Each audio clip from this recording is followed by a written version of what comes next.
วิทยุแห่งประเทศไทยให้ความรู้คู่ความสุขที่นี่สถานีวิทยุกระจายเสียงแห่งประเทศไทยจังหวัดลำปางทำการส่งกระจายเสียงในระบบ FM ความถี่ 97 เมกะเฮิรตซ์ จากนี้ไปเชิญติดตามรับฟังรายการสื่อศิลป์ถิ่นล้านนาค่ะคนเมืองหรือเปล่า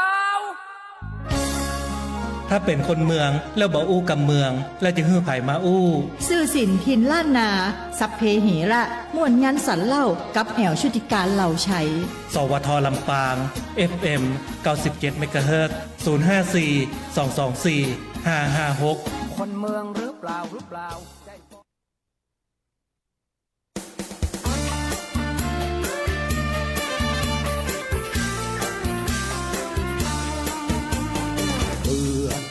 เบื่อหรือไม่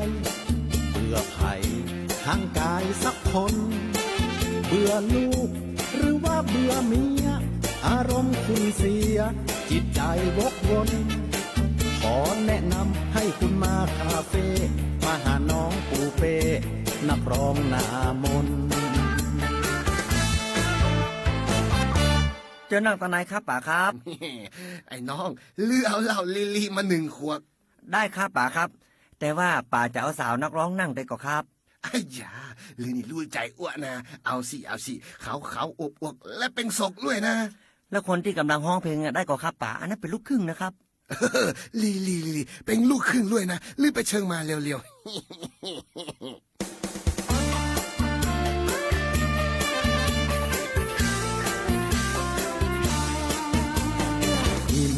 คุณอิ่มหรือไม่อิ่มกายอิ่มรสอารมณ์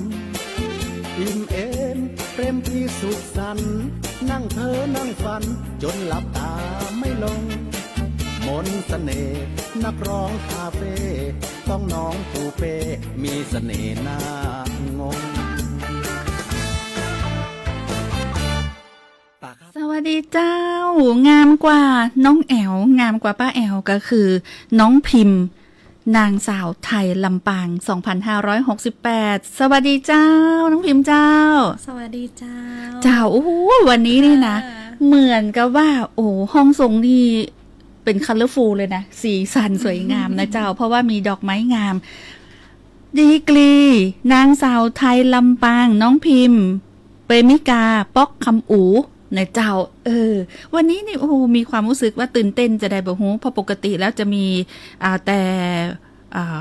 ประเด็นอย่างอื่นที่เป็นข้อราชการเป็นนโยบายวันนี้ต้อนรับสาวงามเจ้าสวยนะถ้าคนเมืองเป็นห้องงามสง่าทุกองศาเพชรงามลำปางบ้านเฮาเดียวก่อนนะอย่าฮือน้องบอกนะเจ้าว่าน้องพิมพ์เนี่ยเป็นคนที่ไหนและตำแหน่งนี้หลายคนอาจจะบอกคุ้นหูว่านางสาวไทยลำปาง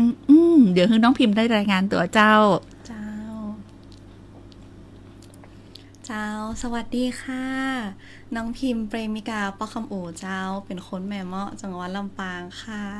ก็เป็นคนลำปางนะเจ้าเรียนจบจากโรงเรียนนานาชาติอังกฤษแห่งภาคเหนือค่ะจังหวัดลำปางเจ้าแล้วก็ได้ทุนการศึกษาไปเรียนต่อระดับปริญญาตรีที่ประเทศจีนค่ะแล้วก็กลับมาตอนนี้ก็อยู่ที่กรุงเทพแล้วก็ลำปางเจ้าตอนนี้นะคะน้องก็ได้ตำแหน่งนางสาวไทยลำปางค่ะเป็นการแต่งตั้งขึ้นมาเจ้าแล้วก็ไปของระดับประเทศไทยเจ้าเพื่อเป็นตัวแทนของชาวลำปางไประดับประเทศไทยเจ้าค่ะเจ้าชัดเจนนะเจ้าน้องพิมพ์จะเป็นตัวแทนของจังหวัดลำปางขึ้นสู่การประกวดเวทีนางสาวไทยประจำปี 2568 ซึ่งจะมีขึ้นเมื่อใดเจ้าเกิดขึ้นในเดือนพฤษภาคมค่ะรอบตัดสินวันที่25พฤษภาคมเจ้าก็ขอแรงเชียร์กำลังใจจากพ่อแม่พี่น้องจังหวัดลำปางส่งกำลังใจให้น้องตัวเจ้านอกจากคว้ามาคือได้ค่ะเพื่อจังหวัดลำปางเจ้าโอ้เจ้าเขาต้องท่วมใจส่งแหงเชียร์เนาะคือกับน้องพิมพ์เปรมิกา นางสาวไทยลำปางของเฮาเพื่อคว้านางสาวไทยเนาะเวทีเป็นท้องว่าคว้ามงเนาะคว้ามงมาให้ได้คือกับพี่น้องเจ้าลำปางน้องเป็นน่าฮักเก่งแล้วก็มีคุณค่าฟังจากที่เป็นรายงานตัวตะกี้เรื่องของการศึกษาเรื่องของดีกรีก็บ่ธรรมดานะเจ้าแต่ว่าเปิ้นก็เป็นลูกหลานของเจ้าลำปางเป็นคนเมืองแม่นก็ เป็น แม่ คน น เมืองเจ้าเป็นคนแม่เมาะเจ้า เป็นคนเมืองแม่เมาะเนาะบ้านน้องเป็นอยู่แม่เมาะนะเจ้าแน่นอนที่สุดนะเจ้าวันนี้ในช่วงนี้น้องพามาภารกิจก็คือก่อนที่จะเข้าสู่เวทีประกวดมาเนี่ยอย่างพ่องในช่วงที่มาเนี่ยมาตั้งแต่เมื่อใดละแล้วจะปิ๊กไปไหนหรือว่าจะไปที่ไหนต่างไหนต่อเจ้าก็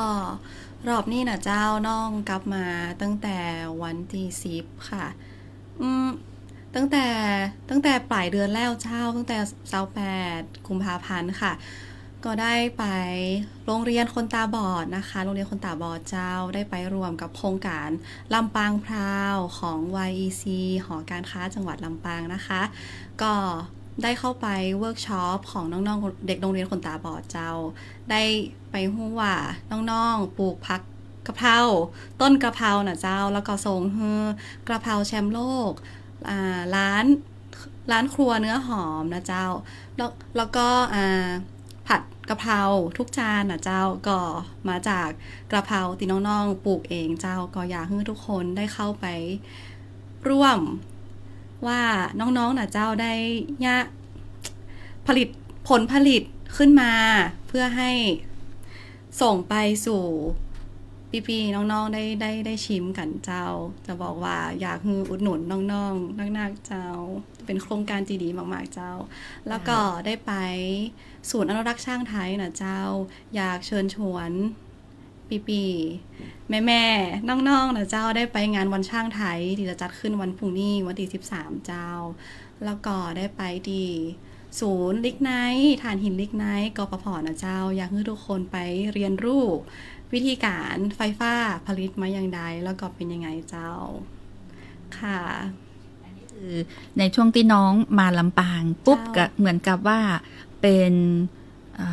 ตัวแทนเนาะทำ PR ให้กับจังหวัดลำปางในเรื่องของอัตลักษณ์ลำปางเรื่องของแหล่งท่องเที่ยวซึ่งที่น้องไปเนี่ยก็มีหลายที่บัดใจเฉพาะที่จะเป็นแหล่งท่องเที่ยวยังไปถึงในเรื่องของน้องๆที่ถือว่าเป็นผู้พิการตัวนะเจ้าอันนี้เป็นการเก็บคะแนนหรือว่าเป็นจะได้ก็เจ้าอัตเนียเจ้าบ่ค่ะเป็นการที่น้องคิดว่าอยากทำอยู่แล้วเจ้าตั้งแต่อยู่ที่โรงเรียนนะคะโรงเรียนก็ได้พาไปที่โรงเรียนคนตาบอดตั้งแต่น้องน้อยๆแล้วเจ้าแล้วน้องก็เห็นเปิดมาตลอดแล้วทีนี้ก็ร่วมโครงการกับทางทีมหอการค้าเจ้าแล้วก็ได้ทำเวิร์กช็อปด้วยกันแล้วก็ได้มีความรู้มาว่าใบกะเพราที่น้องทำส่งไปให้เชฟได้ทำให้ทุกคนทานเจ้าก็อยากจะแบ่งปันให้ทุกคนได้ลองให้ทุกคนได้เห็นว่าใบกะเพรานั้นนะเจ้ามาจากน้องๆผู้ที่เป็นผู้พิการเจ้าค่ะแล้วก็ได้ไปทำกระดุมนะเจ้ากับครูเล็กค่ะกระดุมรูปไก่ที่เป็นดินขาวของจังหวัดลำปางนะเจ้าตีง่ายขึ้นมาแล้วก็วาดรูปไก่ด้วยคุณครูเล็กทุกเม็ดเจ้าก็อยากจะชูให้คนจังหวัดอื่นได้เห็นว่าจังหวัดลำปางมีของดีเยอะมากเลยค่ะอยากจะผลักดันอยากจะให้ทุกคนได้เห็นว่าเฮามีดียังไงเจ้าอยากจะเปิดประตูสู่ชาวโลกชาวโลกค่ะเรียกว่าชาวโลกได้เลยอยากให้เขาได้เห็นเจ้าแล้วในช่วงนี้เจ้ารัฐบาลก็มีนโยบายส่งเสริมในเรื่องของซอฟต์พาวเวอร์ในเรื่องแหล่งท่องเที่ยวนะเจ้าอยากจะให้น้องพิมพ์เชิญชวนนะเจ้าโดยเฉพาะอัตลักษณ์ของลำปางที่น่าจะเป็นซอฟต์พาวเวอร์ลำปางแล้วก็เชิญชวนให้นักท่องเที่ยวได้มาแอวบ้านเฮาเนี่ยมีที่ไหนพองที่น้องกึดไว้เนี่ยเจ้าอันนี้นี่น่าจะเป็นลำปางเป็นตัวตนของลำปางนะที่น้องได้ไปสัมผัสได้ไป PR ในส่วนของจังหวัดลำปางเฮาเจ้าก็จังหวัดลำปางนะเจ้ามีหลากหลายที่ท่องเที่ยวมากๆนะเจ้าไม่ว่าจะเป็นรถม้าที่เป็นเอกลักษณ์จังหวัดลำปางนะคะจังหวัดอื่นก็ จะบักคอยหันตัวใดค่ะถ้ามาที่จังหวัดลำปางก็จะหันอย่างล่าสุดน้องไปงานหอศิลป์มานะเจ้างาน Earth and Fire ก็ไปเจอคนต่างชาติมากมายค่ะน้องก็ได้สัมภาษณ์เขาว่าคุณมีความคิดเห็นอย่างไรกับจังหวัดลำปางคนต่างชาตินะเจ้าก็ให้ความเห็นว่าฉันได้มาที่จังหวัดลำปางแต่ฉันยังไม่เคยเห็นที่ไหนเลยที่มีรถม้าแบบนี้นะคะแล้วก็เป็นอะไรที่น่าสนใจมากเจ้าสำหรับคนต่างชาติที่เขายังไม่เคยหันค่ะแล้วก็มีจ้างนะคะจ้างก็เป็นศูนย์ช้างในภาคเหนือที่ใหญ่ที่สุดค่ะการรักษาของช้างฟรีค่ะไม่ได้มีค่าใช้จ่ายจ้างติดรุดออกมาจากภูเขาที่เขาไปเจอมาทางศูนย์อนุรักษ์ก็เป็นผู้อุปถัมภ์เจ้าแล้วก็อยากให้คนไปแอลกันนักๆน้องน่ารักมากเจ้าแล้วก็ติวัดนะคะวัดในประเทศไทยค่ะวัดปงสนุกเหนือเป็นวัดที่ได้รับรางวัลยูเนสโกนะเจ้าเป็นตีแรกและตีเดียวในประเทศไทยค่ะที่ได้รับรางวัลยูเนสโกค่ะระดับโลกนะเจ้าแล้วก็วัดไดฟุกุวัดดอยพระชานค่ะวัดดอยพระชานที่แม่ท่านะเจ้าก็สวยมากๆค่ะอยากให้ทุกคนได้ไปลองอยากให้ทุกคนได้ไปเห็นเจ้าแล้วก็มีแหมหลายเลยค่ะมีการกองต้ามีสะพานราชดาที่เป็นที่เก่าแก่เจ้าแล้วก็มีสะพานดำที่ตอนเจ้าจะมีตักบาตรนะคะแล้วก็ด้านหลังก็จะเป็นสะพานดำที่มีมานานแล้วก็อยากให้ทุกคนลองไปพอเจ้าค่ะในฐานะที่เป็นคนแม่เมาะนะเจ้าน้องอยากจะเชิญชวนนักท่องเที่ยวให้ได้ไปสัมผัสอย่างที่แม่เมาะความเป็นตัวตนหรืออัตลักษณ์ของแม่เมาะนะเจ้าที่เราสามารถที่จะดึงดูดนักท่องเที่ยวเนี่ยได้มาแอลที่อำเภอแม่เมาะเจ้าก็ที่อำเภอแม่เมาะนะเจ้าเป็นอำเภอที่มีวัฒนธรรมเก่าแก่มานานมากๆเจ้าที่อำเภอแม่เมาะมีถ้ำผาหอบนะเจ้าถ้ำผาหอบก็จะเป็นถ้ำที่มีแอ่งน้ำอยู่ข้างล่างถ้ำนะเจ้าบรรยากาศดีมากค่ะก็มีนักท่องเที่ยวหลายท่านนะเจ้าได้ไปแอลแล้วก็รู้สึก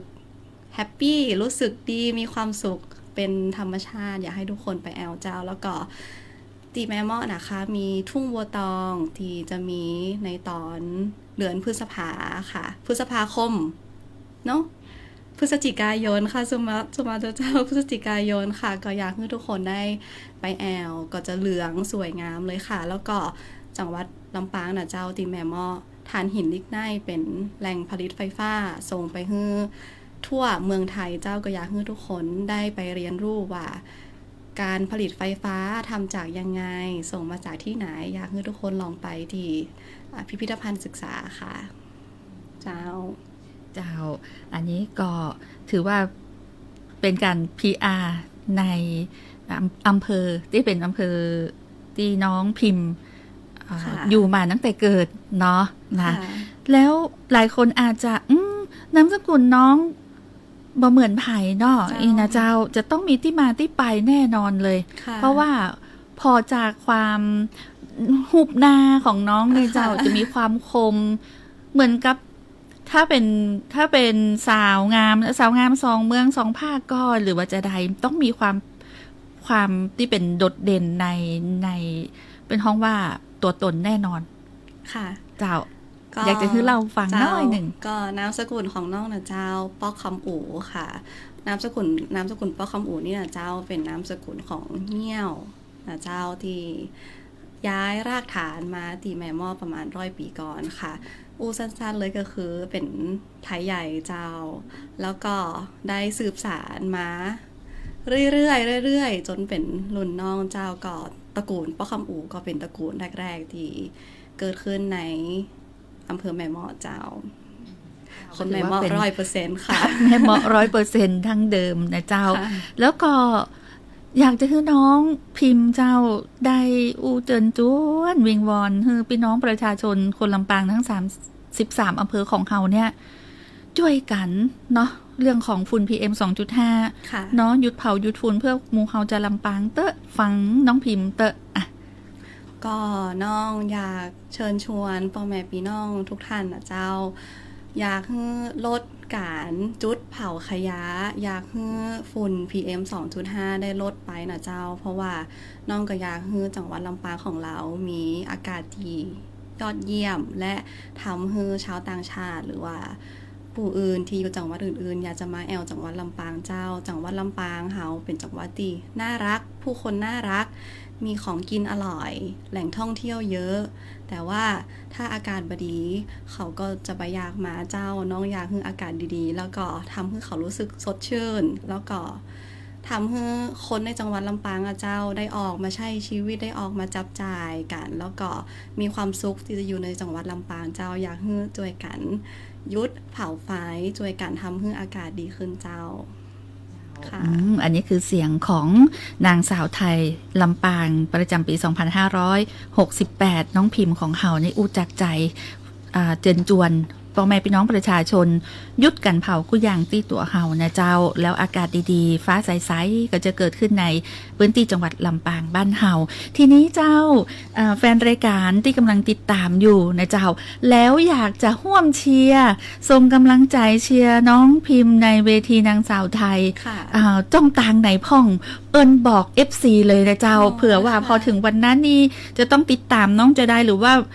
จะติดต่อหรือให้กำลังใจส่งแรงเชียร์ได้จะได้พ่อง Facebook กันหรือว่าจะได้เจ้าจ้องต่างเจ้าก็ช่องทางติดตามนะคะจะมีใน Facebook Fanpage เจ้านางสาวไทยลำปางค่ะก็จะมีรูปน้องอยู่ตรงไหนนั่นเจ้าก็จะคอยลงรายละเอียดว่าวันนี้ไปไหนมาบ้างแล้วก็ในจังหวัดลำปางมีที่ท่องเที่ยวที่ไหนที่น่าสนใจไปบ้างค่ะก็อยากเชิญชวนทุกคนนะคะให้กำลังใจหนูนะคะใน Facebook Fanpage แล้วก็วันที่25พฤษภาคม2568เป็นวันคัดเลือกตัดสินนางสาวไทยประจำประเทศไทยนะคะ2568น้องก็อยากได้แรงเชียร์จากทุกคนเพื่อน้องได้เป็นนางสาวไทยประจำ2568เจ้าวันที่25พฤษภาคมเจ้าอันนี้ขึ้นสู่เวทีนางสาวไทยกับการประกวดนางสาวไทยประจำปี2568ซึ่งเป็นเวทีที่เก่าแก่และก็ทรงคุณค่ามาเมื่อกว่า80ปีละเนาะมากกว่า80ปีซึ่งประเทศไทยของเราก็ได้มีการจัดการประกวดเนาะแล้วก็อยากจะฮือ1 ใน 5เนาะ1 ใน 5นะเจ้าของมีลำปางโดยเฉพาะนางสาวไทยลำปางของเราคือเข้าสู่ในการเป็นนางสาวไทยประจำปี2568เชื่อว่าหอยยิ้มของน้องพิมพ์ที่สดใสนี่นะมั่นใจน้องเป็นคนมีความมั่นใจวันนี้น้องก็มาเดี่ยวนะบ่มีพี่เลี้ยงตัวนะคะขนาดพี่เจ้าน้องขอแต่งตัวใส่สะพายกำเจ้าก่อนเข้ารายการเป็นอย่างที่น่าฮักและเป็นกันเองเชื่อว่าความเป็นกันเองและความ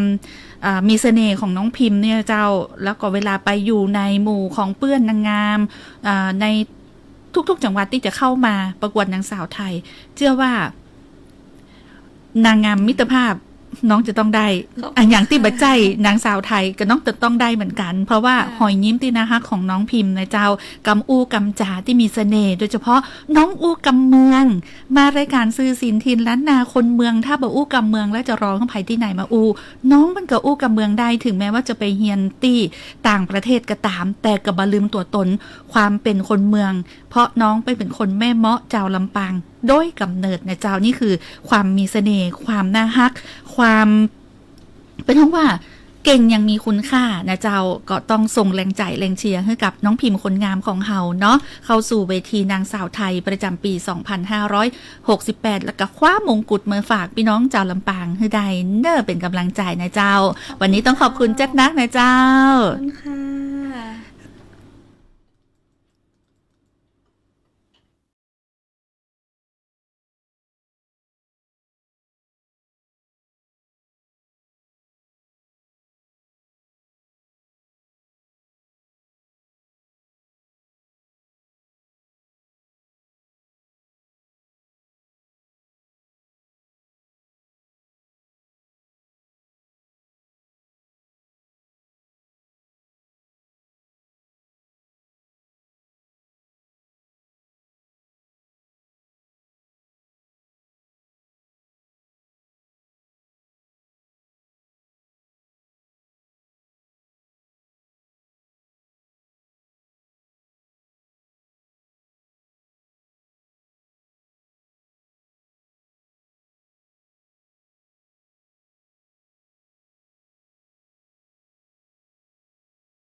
คึกคักเต็มห้องส่งเจ้าคุณผู้ฟังเจ้าอบอุ่นค่ะเลิฟฟู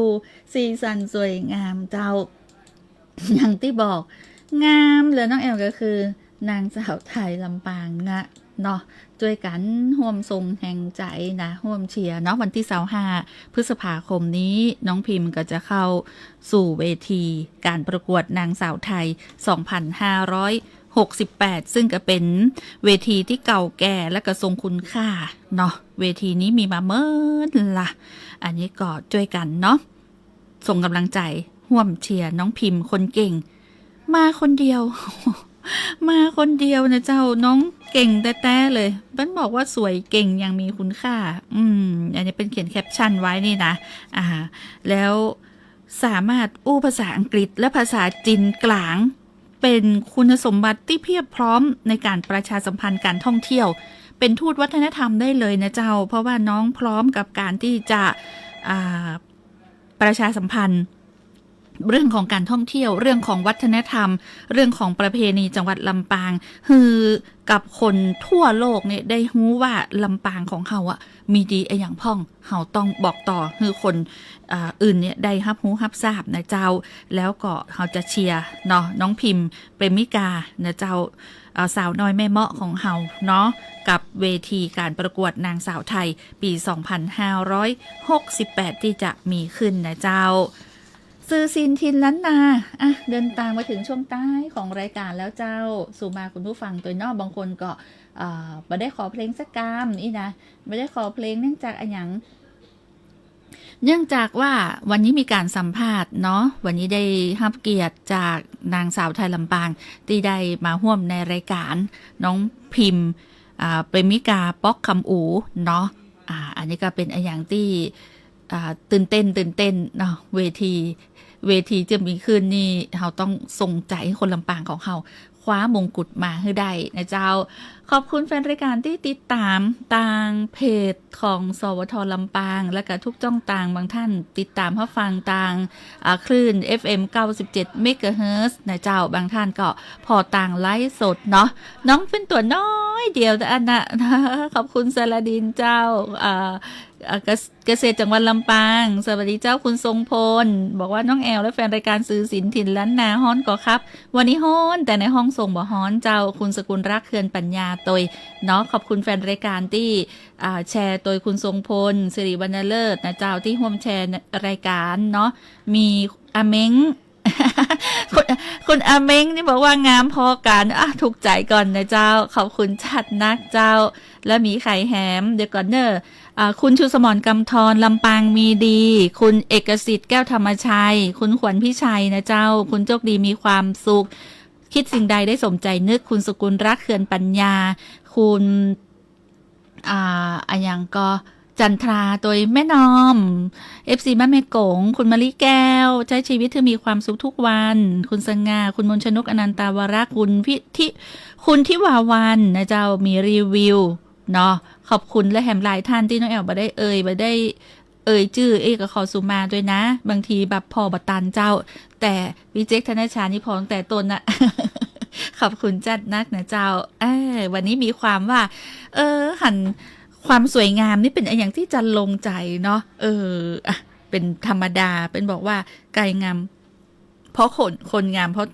แต่คนที่แต่งแล้วบางงามก็มีนะ ยังพายแอลชุติการเราชายนี่ละ วันนี้ขอบคุณจัดนักนำรายการจากลาวคุณผู้ฟังแต่เพียงตัวเนาะวันพุธมาติดตามรับฟังใหม่วันนี้ลาไปก่อนสวัสดีเจ้า